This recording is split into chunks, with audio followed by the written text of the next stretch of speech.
What do you do when the government disrespects your faith and they try to force you to do something that is against your beliefs, or they're teaching your children something in school that is against your faith?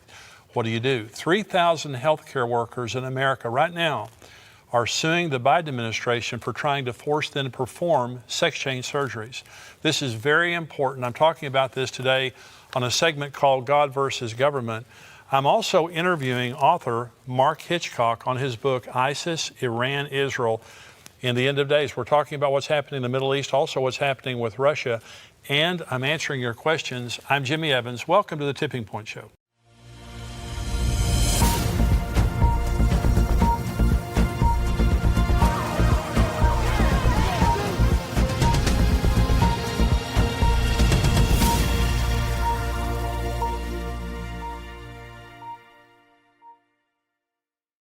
Welcome to today's show, and as I said in the opening, I want to talk about this issue of when government disrespects your faith, and what do you do? And right now I'm going to read you some of this article from the Christian Post. It says 3,000 healthcare workers sue Biden administration over mandate forcing them to perform sex change surgeries. And this is by Michael Grabowski.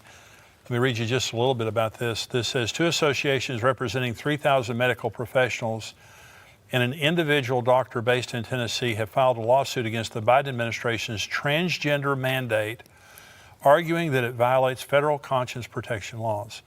The American College of Pediatricians and the Catholic Medical Association, along with Dr. Jeannie Dassow of Chattanooga, filed the suit last week in the U.S. District Court for the Eastern District of Tennessee at Chattanooga.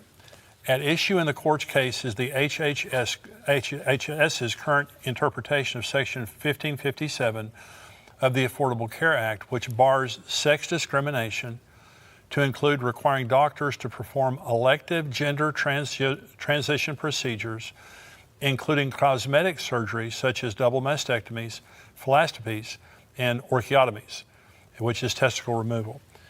This case challenges whether the federal government can make medical doctors perform gender transition surgeries, prescribe gender transition drugs, and speak and write about patients according to gender identity rather than biological reality, regardless of doctors' medical judgment or conscientious objections, noted the introduction of the lawsuit. One other line I'll read here.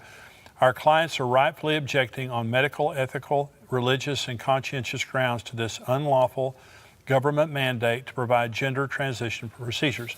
Well, let me first of all begin by saying if a person is struggling with their gender, they deserve compassion.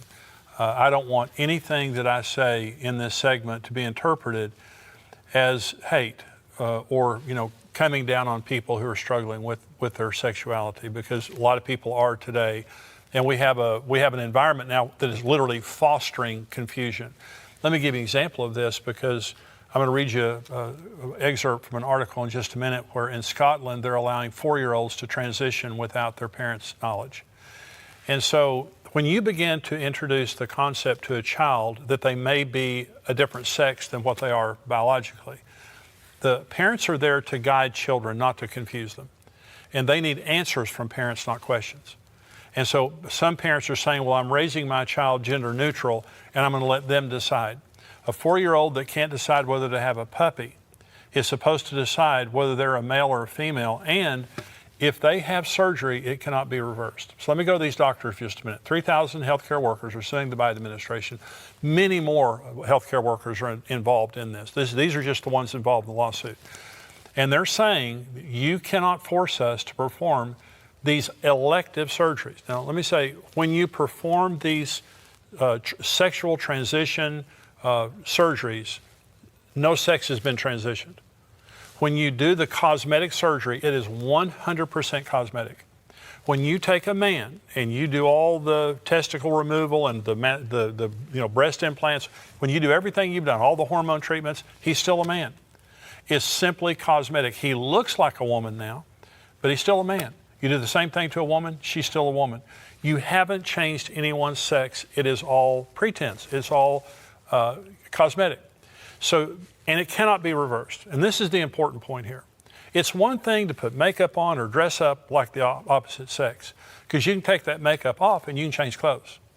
But when you take a child or even an adult and you cut off their genitals, you can't replace those genitals. And 60 Minutes did a special. The very well-respected news organization 60 Minutes did a special on the growing number of people who have regrets about their sex change surgery. There is a website I encourage you to go to. It's called sexchangeregret.com. And the man who has that site transitioned to a woman. His grandmother dressed him up in girls' clothing as a little boy, and it confused him sexually. He lived as a woman for many years, finally came to Christ, realized that he was chasing the wrong thing, transitioned back, not physically, but just emotionally, transitioned back to being a man, and now he lives to help people avoid the same mistakes that he did. And on his website are the testimonies of the many, many people who had sex change surgeries and lived to regret it. 41%, this statistic is on his website, 41% of people who have sex change surgeries attempt suicide afterwards. That doesn't sound like happy customers to me. And some people say, well, the reason they attempt suicide is because they're bullied. No, the reason that they attempt suicide is because they woke up thinking that they would be different down there, and they're dead down there. The sex change surgery didn't change their sex, it destroyed their sex. So if I'm a medical professional, which I'm not, but if I were a medical professional as a Christian, and you put a child or an adult in my care and told me that I had to do something to them that would destroy their sexuality and that was irreversible, I could not do it in conscience before God, because the Hippocratic Oath says, do no harm. Sex change surgeries do harm to people that cannot be reversed. And later on, and I'm thinking especially the little kids, it's one thing if an adult wants to do something, which is still wrong and bad, and no one should be forced to perform those surgeries. But for a child, a 4, 5-year-old, 6-year-old child, I'm just saying, as a junior high kid, I would have said I was a girl to get in the girls' locker room. I'm just telling you right now, I wasn't a girl, but I would have said it. I promise I would have said it every day to get in the girls' locker room.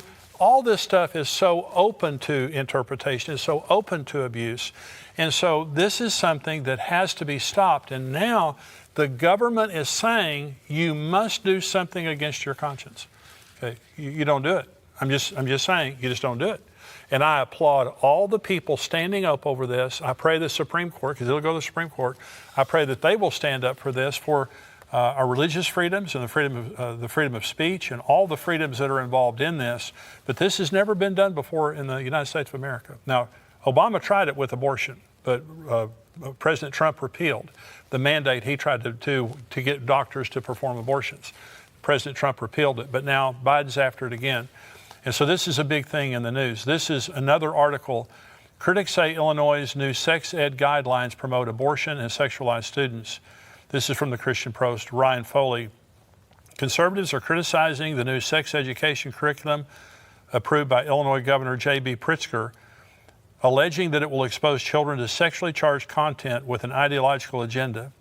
Pritzker, a Democrat, signed Senate Bill 818 into law on August 20th. The legislation in part calls for the implementation of comprehensive personal health and safety and comprehensive sexual health education curriculum that aligns with the national sex education standards. In a statement, Pritzker praised the bill for modernizing our sex education standards. He predicted that the new curriculum will help keep our children safe and ensure important lessons like content and internet safety are taught in the classrooms. State Representative Tony McCombie, a Republican, blasted the bill as not age appropriate, according to NPR. The goal of sex education is to help young people grow into healthier sexual relationships and healthier adults, McCombie was quoted as saying. This bill is not age appropriate, it is sexually charged. NPR Illinois reports that a handful of Democrats have voiced concern that the new standards include material that is too explicit for elementary and middle school students. I'm skipping down here. The National Sex Education Standards call for students in kindergarten through second grade to define gender, gender identity, and gender role stereotypes, and discuss the range of ways people express their gender and how gender role stereotypes may limit behavior. This is kindergarten through second grade, focused on gender. The curriculum, which is endorsed by LGBT advocacy group GLSEN and the Human Rights Campaign, as well as abortion organizers like Planned Parenthood, also informs young students about different kinds of families, including those with cohabiting and same-gender parents. Students in third through fifth grades will learn about masturbation, as well as the role hormones play in the physical, social, cognitive, and emotional changes during adolescence, and the potential role of hormone blockers on young people who identify as transgender. That's third through fifth grade. Additionally, students will be expected to distinguish between sex assigned at birth and gender identity and explain how they may or may not differ. Define and explain differences between cisgender, transgender, gender non-binary, and gender expansive and gender identity. The curriculum teaches students in this age group that gender expression and gender identity exist along a spectrum. So that's what they want to teach young children in Illinois. And so it says that it's sexualizing them and teaching them about abortion. I'm just thinking about myself in this situation, and I'm thinking, I honestly was 11 or 12 years old before the concept of sex was ever introduced to me. I never thought about it, especially, kindergarten, first and second grade and things like that. Girls were ugly and who cared? And so I was, almost a teenager before any of those things came to my mind. But imagine you're going to school and you're kindergarten, first grade, second grade, third grade, fourth grade, and they're teaching you these things that just have absolutely nothing to do with the way you're living your life, except to confuse you and except to indoctrinate you. And I'll say this to all the parents out there, because I know that a lot of parents are up in arms right now and they're going to school board meetings, and good for you. A lot of good educators, a lot of good teachers, a lot of good school districts. But the ones that are trying to indoctrinate your children, you need to stand up to them and force them to change or take your child out of those schools. I would never in a million years allow my children to go to a school to be indoctrinated and to be brainwashed like that. They are there to educate, math, writing, reading, all those kinds of science, all those kinds of things. They are not there to take the place of the parent. In many of the school districts that are the most liberal, they think parents are stupid, and they think they have to get that child away from you so that they can teach your child, because you don't have the ability to teach your child. I'm saying you know more about your child than they will ever know. Now, this is Scotland to let pupils age 4 change gender without their parents' consent. Now, this is true. The Scottish government has announced that children as young as 4 will be able to change their gender at school without their parents' consent under guidance introduced in the country. It was disclosed that any pupil who decides they want to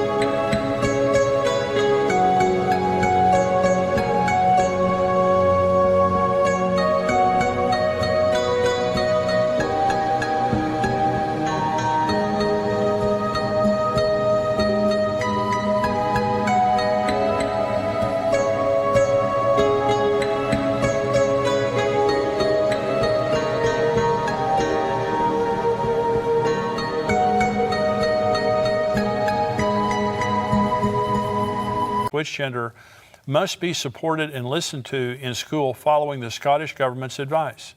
The guideline applies in primary schools where the youngest children are only age 4 or 5, because recognition and development of gender identity can occur at any age. That's what they're saying. It also tells teachers not to question a child who says they want to transition to live as a boy or a girl, and instead ask for their new name and pronouns. Primary and secondary schools have also been told to put books featuring transgender people on a curriculum, allows pupils to choose which changing room or toilets to use, and consider introducing a gender-neutral uniform. The guidance was branded shocking and led to concerns that children are being allowed to make life-changing decisions at too young an age. The advice says some young people are exploring their gender identity in primary settings. Primary schools need to be able to meet the needs of these young people to ensure a safe, inclusive, and respectful environment in which to learn. A section on changing name and recorded sex says children simply need to tell others informally that they want to use a different name, and they don't need to record this formally on their official school record. Advice to school staff on what to do if a child wants to discuss their gender includes asking what name and pronoun you should use to address them. So they're not telling the parents. They're very careful not to tell the parents. So in Scotland, the children can go to school, change their sexual identity at school, and the parents never know about it. Again, secretive from the parents. You say that couldn't happen in America. It happened in America. And this is an article from Prophecy Newswatch. It says, schools helping students to gender transition without parents' knowledge. This is by Tony Perkins, written March 1st of 2020. Imagine dropping your son off at school, never knowing that he lives a completely different existence as a girl for 8 hours a day, and everyone knows it but you. And not only do teachers know it, but they go to great lengths to hide it. That's the reality in Madison, Wisconsin, where moms and dads have been furious to find out that not only is the district keeping their children's gender expression a secret, but there's an elaborate scheme in place to keep parents from ever finding out. Most kids can't take an Advil at school without getting their parents' permission, but they can create a whole new identity without anyone calling home. Thanks to a policy passed on April 2018, this is new normal for anyone in Madison Public Schools, and unlike other areas of the country who've had to deal with the rogue principal here or there, this is a systemic, district-wide campaign to lie to parents and exploit their children. Under the district's official policy, a girl or boy of any age can transition to a different gender identity at school completely confidentially. They can go to their teacher and demand to be called a new name or pronoun, even use a different bathroom without their parents' okay. Even more amazingly, the district is forcing teachers and staff to take the lead in deceiving these families. Madison's policies order them to keep up appearances by using the kids' given names and pronouns whenever their parents are around. If a school employee is concerned that this new identity is creating problems or hurting the child, too bad. They're forbidden from bringing it up with the parents. So the government is now trying to force us to do things medically against our will, and they're trying to take our children against our knowledge and against our will and to indoctrinate them in something that could absolutely destroy the rest of their lives, sexually confuse them, even lead them to sex change surgeries that destroy their sexuality that cannot be undone later on. And so I'm saying, in the book of Daniel, and this is an end times book, in Daniel chapter 3, Shadrach, Meshach, and Abednego are told by King Nebuchadnezzar that they must bow down to a 90-foot statue and worship it. And of course they won't do it, they're Jews, and they won't worship any god but God. And so they are told if they won't worship that image, they're going to be thrown into the fiery furnace. And they answered and said, we will not bow down and worship that image because God will rescue us.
Even if he doesn't, we will not bow down and worship that image. They were thrown in the furnace. Jesus, the fourth man in the furnace, he met them there, saved them. They came out of the furnace without even their clothes smelling like smoke, and the king acknowledged that God was God. It was a fantastic thing. Daniel, King Darius told him, they set him up, literally other leaders did, to where no one could pray to anyone except King Darius for 30 days. But Daniel opened the windows of his house and prayed 3 times a day. When he was found out, they threw him in the lion's den. And of course, God saved him from the lions, and later on the men who set him up were thrown into the lion's den and they were killed. In both instances, God came through for people who are willing to stand up for God versus government. This is not an anti-government speech. I'm not against the government. I'm against the government when they come against my faith. I have a most holy faith that guides my life. It is more important to me than anything else. And before I am an American, I am a Christian. Before I serve any president, I serve Jesus Christ. And I don't want to in any way be rebellious or disrespectful toward my government. But when my government comes against my faith, when my government begins to try to indoctrinate my children against me and my faith, that's when I stand up. And I'm encouraging everyone that you're watching this right now. This is a time not to be rude, not to be mean-spirited, not to be inappropriate, but it's a time to stand for your faith. This is a time for courage in very, very evil times when the government is trying to cause us to do something that is against our faith and trying to lead our children in ways that are against our faith. We need to stand up. We need to insist on respect. And if it comes down to it, and if some people are going to lose their jobs. If the Supreme Court sides with the Biden administration, there's going to be a lot of healthcare workers lose their jobs. And I'm saying I would lose my job before I would lose my faith. I would lose my job. I would take my children out of school and homeschool them before I would let them, indoctrinate my children and teach them against my faith. This is a time for courage. This is a time for resolve. I believe Jesus is coming soon. I hope very, very soon. But in the meantime, we are facing now a government that disrespects our faith, that we must stand against in an appropriate manner. We must stand against. I'm about to interview Dr. Mark Hitchcock on his book, ISIS, Iran, and Israel. And let me just show you a preview of this clip. So do you think that today Israel qualifies as a land of unwalled villages living in peace, or do you think that maybe it doesn't qualify yet for that? Well, yeah, a lot of my friends that are, Bible teachers, prophecy scholars think they are. They say you go to Israel today, they're prosperous, they're living securely, they're at rest. But, there's people all around the country, soldiers getting on and off buses, everywhere you go, they're carrying weapons. I place the timing of this Gog-Magog invasion during the first half of the tribulation period. Well, that interview is coming up. Now, we're about to go to the subscriber-only portion of the Tipping Point Show. And if you're not a subscriber, I would encourage you, $7 a month, $77 a year. We would love to have you become a subscriber because most of what we do now on the Tipping Point Show is for subscribers only. $7 a month, $77 a year. If you sign up for the monthly, the first month is free. So you can check us out here. I hope that you'll become a subscriber. If you are a subscriber, stay tuned. Now, you cannot watch the full program on YouTube. If you're a subscriber, you have to go to endtimes.com and go on there to watch the entire program or respond to the emails that we send to you as subscribers. But if you're a subscriber, stay tuned. I'll see you in just a minute.